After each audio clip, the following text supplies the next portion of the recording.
Olá, tudo bom? Hoje nós vamos falar sobre métricas.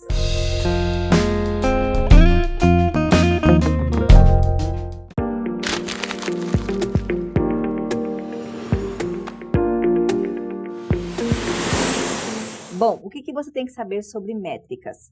Primeiro, que no Brasil não existe uma métrica que ainda consiga avaliar todos os dados da revista, uma única métrica. Então, como a gente faz para medir as informações da revista? Bem, cada sistema tem uma forma de medir, tanto da revista quanto dos autores. Mas, afinal de contas, o que eles medem?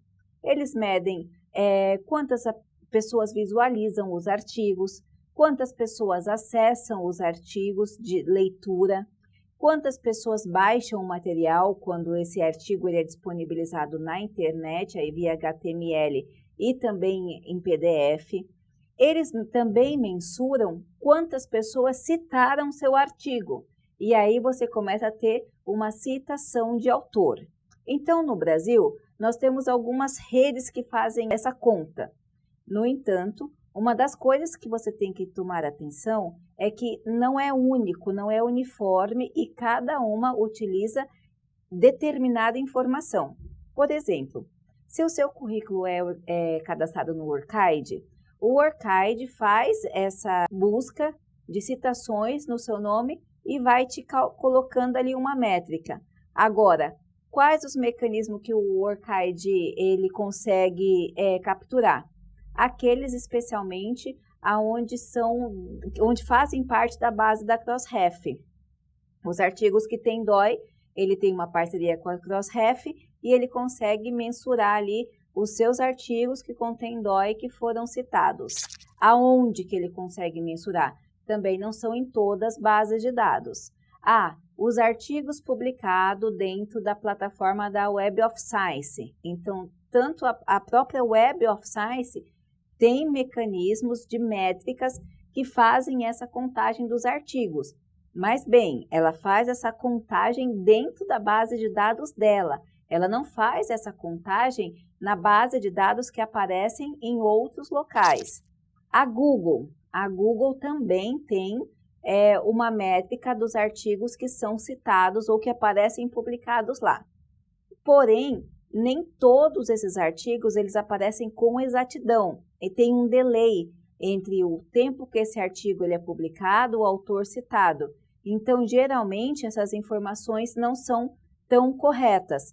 Cada índice, cada lugar desses que eu citei, que vai fazendo essa contabilização de acordo com o seu mecanismo ali tecnológico de programação de contagem, então ele tem algumas variáveis que ele pode considerar, vai contabilizando essas informações. Alguns de uma forma mais completa, alguns de uma forma mais restrita. Alguns, quando é na própria plataforma, conseguem ter um avanço melhor nessa agilidade dos dados. Outros, quando buscam em várias plataformas, conseguem dados um pouco mais lento, tá? Esses índices, de acordo com essas plataformas que vão mensurando, com essas ferramentas, então se é no Crossref, se é na ResearchGate, se é pelo Workid, se é pelo próprio Lattes, se é pela Google, se é pela Web of Science, se é pelo grupo Elsevier, todas essas plataformas têm uma métrica com um nome próprio.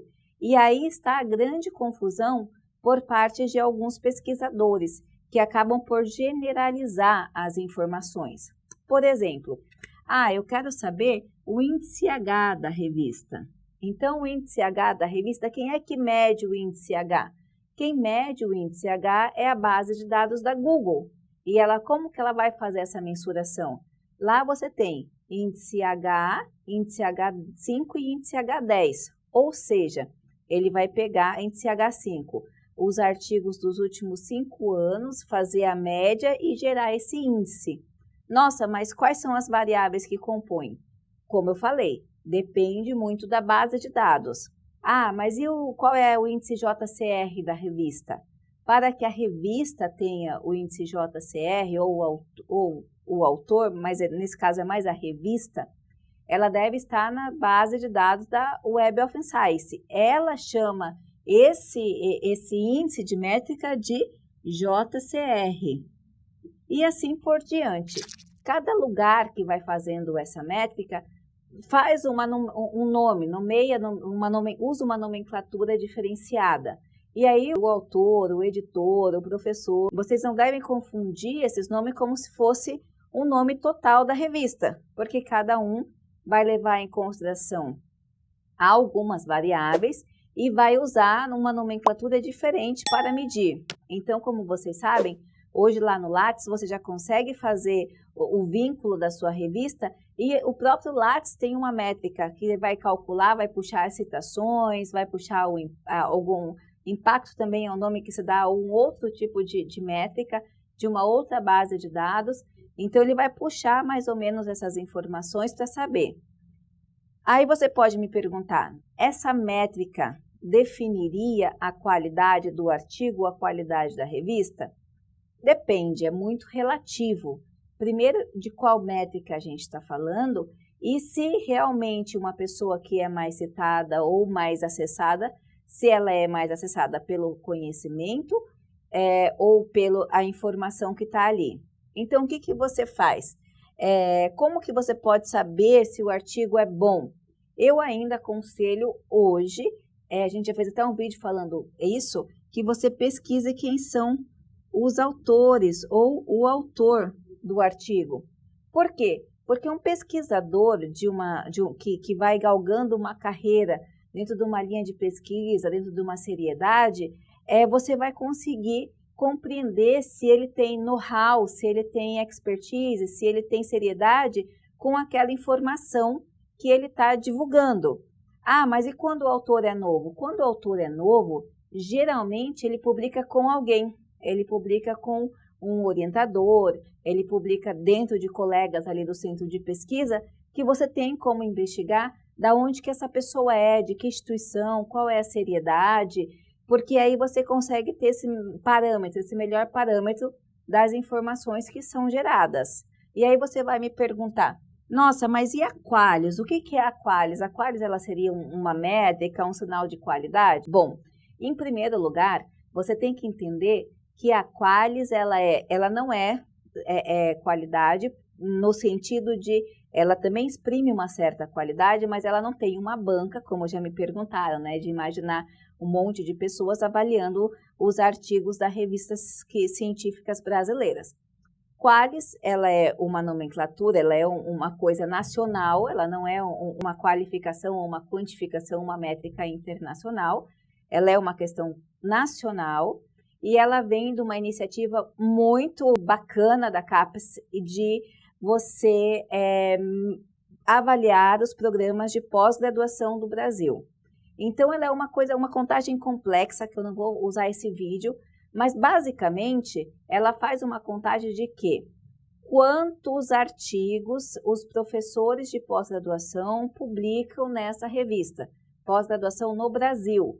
E essa métrica, junto com outros fatores, vai denominar essa Qualys, que não significa qualidade.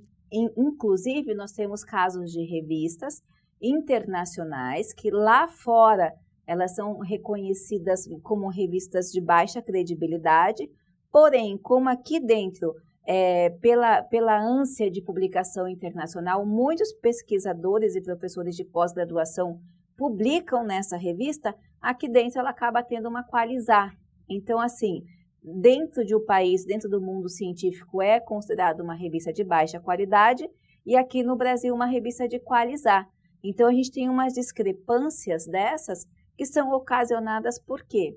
Porque elas são ocasionadas com métricas, levado em consideração métricas errôneas. Então, e além disso, a gente está passando por uma grande transformação nessa contagem de Qualys. Então, o que você precisa saber nesse momento? Que a Qualys não é no sentido de qualidade extrema da revista, porque ela não vem com esse intuito, ela também é uma métrica, porém é para avaliar os programas de pós-graduação do país. Ela não diz exatamente se a revista que é assim pode ser considerada Y, embora ainda haja uma grande confusão a respeito dessa nomenclatura a respeito de como se dá esse desdobramento, e a gente vai usar outros vídeos para isso. O que você tem que saber agora é justamente isso, que não é uma métrica e que as métricas são mensurações feitas por instituições diferentes, com variáveis diferentes que vão mensurar aquele artigo ou aquela revista. Por que que elas são importantes? Porque acredita-se com esse volume de informação que quanto mais as pessoas acessarem ou mais considerarem esse material, maior ela é aceita pela sociedade. Então, se é uma descoberta, se é um estudo que ele é absorvido pela sociedade, então ele vai ter a validação não só dos pareceristas que já foram analisando esse material, mas também da sociedade que, de certa forma, o recebe.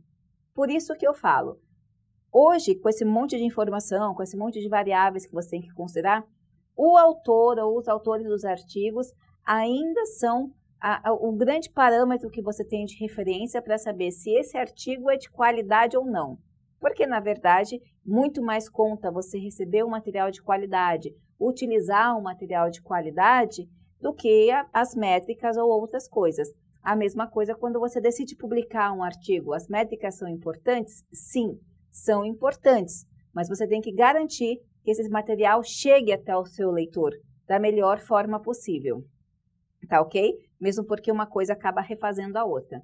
Então, eu espero ter ajudado. Esse assunto ele é um complexo, não é num vídeo que a gente vai conseguir desmembrar tudo, o que é JCR, as peculiaridades da quali, ou peculiaridades de outros níveis, índice H, H5, H10, mas a gente vai esclarecendo para vocês na medida que as dúvidas forem chegando até aqui, tá certo?